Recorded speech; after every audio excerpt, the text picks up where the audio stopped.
Imagine a 19th century battlefield, a vast expanse where empires clash and destinies are forged. Rolling green fields stretch as far as the eye can see, meeting a boundless blue sky. And upon this stage, thousands of soldiers stand arrayed, a kaleidoscope of color in their dazzling uniforms. Sunlight flashes off the polished brass buttons that adorn their tunics, glinting from the tall shakos perched atop their heads. This isn't just an army, it's a living, breathing display of national pride, each color representing a nation's identity and martial prowess. This is Napoleonic warfare, a deadly pageant of color and discipline, where bravery and precision walk hand in hand with carnage. The sharp rhythmic beat of drums and the piercing notes of fifes cut through the tense air, relaying orders across the field as officers mounted on horseback shout commands, their voices barely audible above the din. Soldiers stand shoulder to shoulder in tight formations, moving as one single entity, bayonets gleaming menacingly in the sunlight. A human machine advancing relentlessly, each man a cog in a vast and terrible engine of war. Suddenly, cannons roar, shattering the relative calm. Thick, acrid smoke billows across the battlefield, stinging eyes and choking lungs, obscuring the view and adding to the confusion. Cannonballs rip through ranks, tearing holes in the formations, but the soldiers' close ranks, drilled to ignore the chaos and obey orders, their discipline unwavering in the face of death.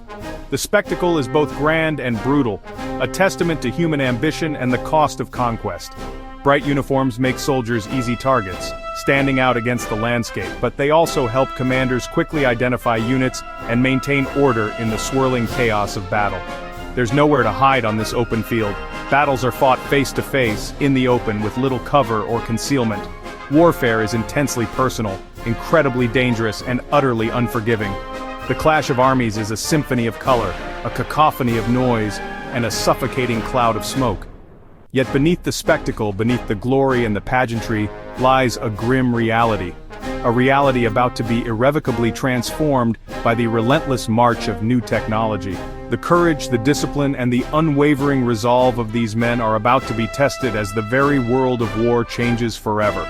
The battlefield as they know it is on the brink of a revolution, a seismic shift in the way wars are fought. Soon the old ways, the traditions, and the established doctrines will vanish in the smoke of progress. The age of spectacle of brightly colored uniforms and close-quarters combat is drawing to a close. A new, deadlier, and far more impersonal era is about to begin, ushering in a new age of warfare. The smoothbore musket, a seemingly simple weapon, was the mainstay of armies during this era. It was the soldier's main weapon, the tool with which empires were won and lost and battles decided. However, it was slow to load, wildly inaccurate, and effective only at close range, presenting significant challenges on the battlefield. To compensate for these limitations, soldiers fired in volleys, relying on massed firepower rather than precision, creating a storm of lead on the enemy ranks. Artillery supported them, providing crucial fire support. These cannons hurled iron cannonballs, massive projectiles designed to smash through enemy lines. They also unleashed deadly canister shot that shredded formations, turning the battlefield into a scene of carnage. Well-placed batteries could dominate the field, their thunderous roar dictating the flow of battle. They were capable of breaking attacks before they even began, disrupting enemy formations and sowing chaos. Cavalry, resplendent in shining uniforms, added another dimension to the battlefield. They delivered shock and speed, a terrifying combination that could shatter enemy morale. Cavalry units were crucial, charging to break infantry formations or pursue the fleeing, turning retreat into a rout.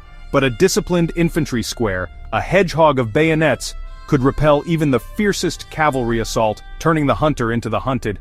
Infantry, artillery, and cavalry worked in a deadly dance, a complex interplay of fire and movement, each arm of service relying on the others for support and protection, creating a synergistic effect on the battlefield. Generals orchestrated these arms like conductors leading an orchestra, seeking victory through careful coordination and precise timing, turning the tide of battle with a well-executed maneuver. Ultimately, battles were often decided at close quarters, a brutal and desperate struggle. Victory hinged on bayonet charges, the clash of steel and cavalry melee combat. It was a world of brutal hand-to-hand combat, where individual skill and courage could make all the difference.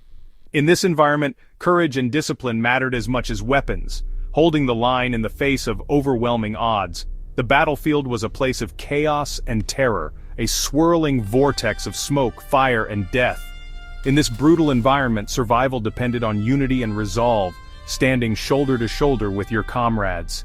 This was war before the machine age, a world of muskets, cannons, and courage, but change was coming fast, the seeds of a new era of warfare already sown.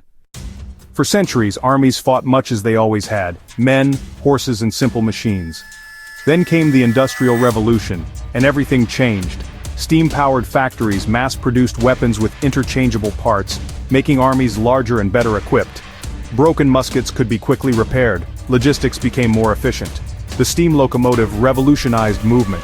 Troops and supplies could travel hundreds of kilometers in days.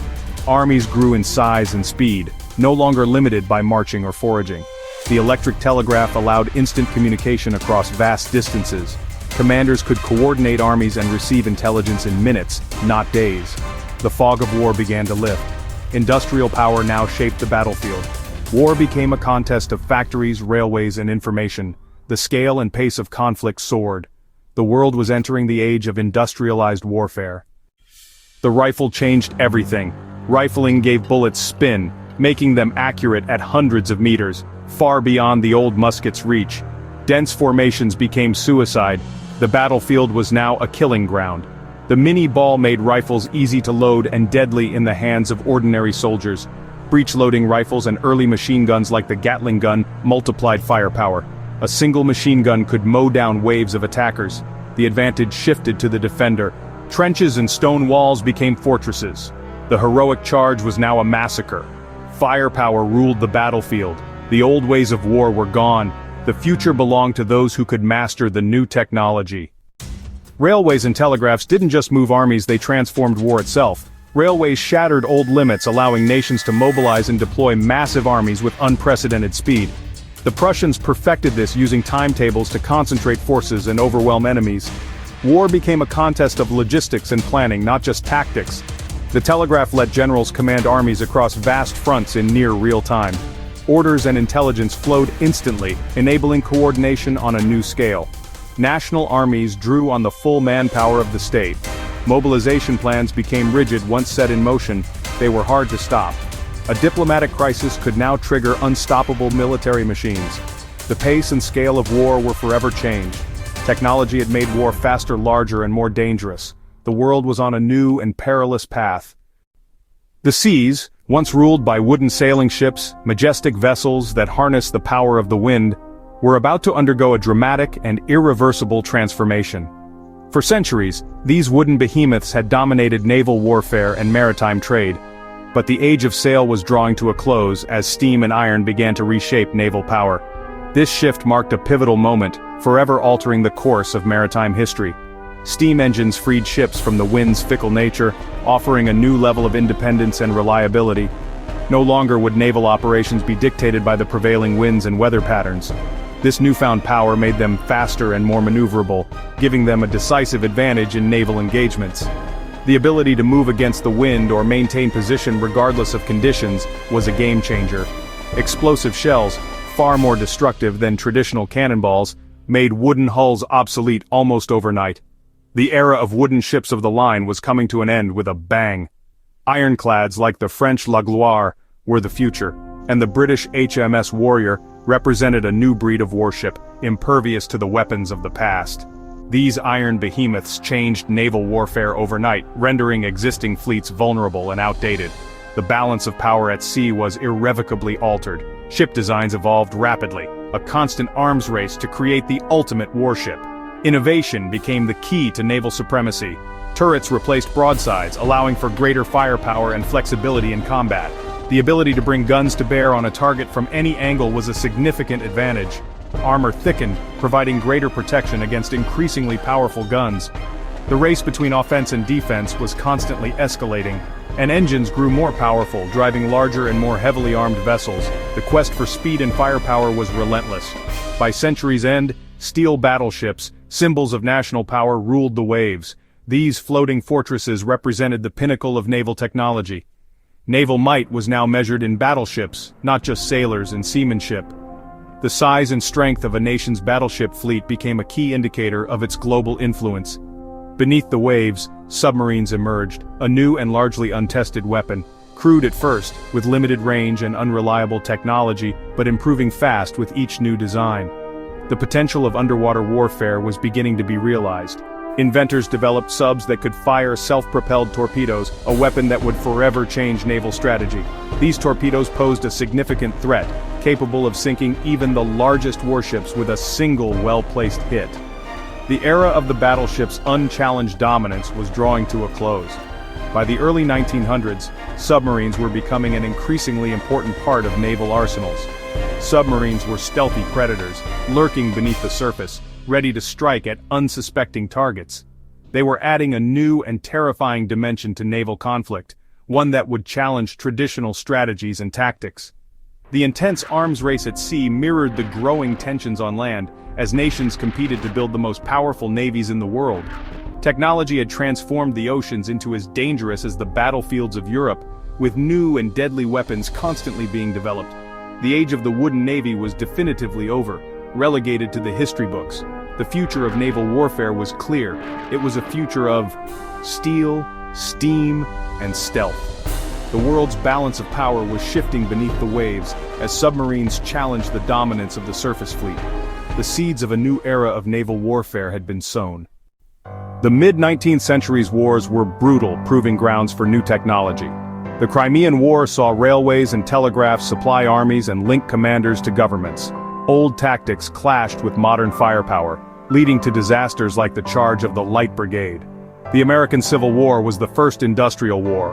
Railroads, telegraphs, and mass mobilization shaped the conflict. Rifles and trenches dominated. Frontal assaults led to horrific casualties at places like Gettysburg. Defensive firepower was supreme. Soldiers dug in to survive.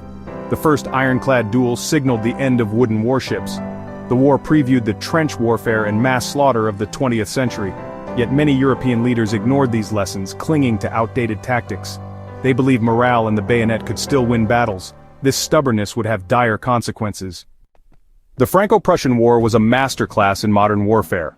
The Prussians used railways for rapid mobilization and telegraphs for coordinated command. Their breech-loading rifles and Krupp steel artillery outclassed French weapons.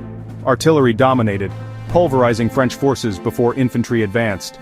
The French clung to heroic charges, but were decimated by superior firepower.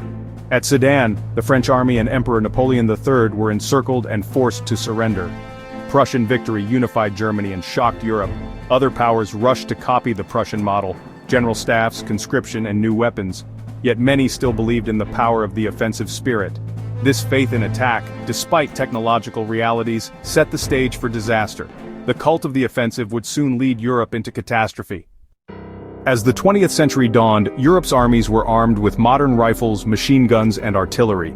Navies boasted steel battleships, railways, and telegraphs-powered logistics.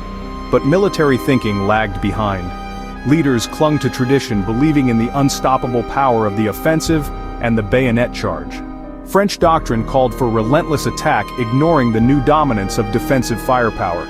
Generals planned for rapid maneuvers, not realizing the battlefield was now a killing ground. They failed to learn from the American Civil War. Defense now had the advantage. Industrialized killing power met outdated tactics, a recipe for disaster. Meanwhile, alliances, rivalries, and nationalism fueled tension. An arms race built vast, rigid war machines. All it would take was a spark. In 1914, the world would pay the price for 19th century ideas in the age of 20th century guns.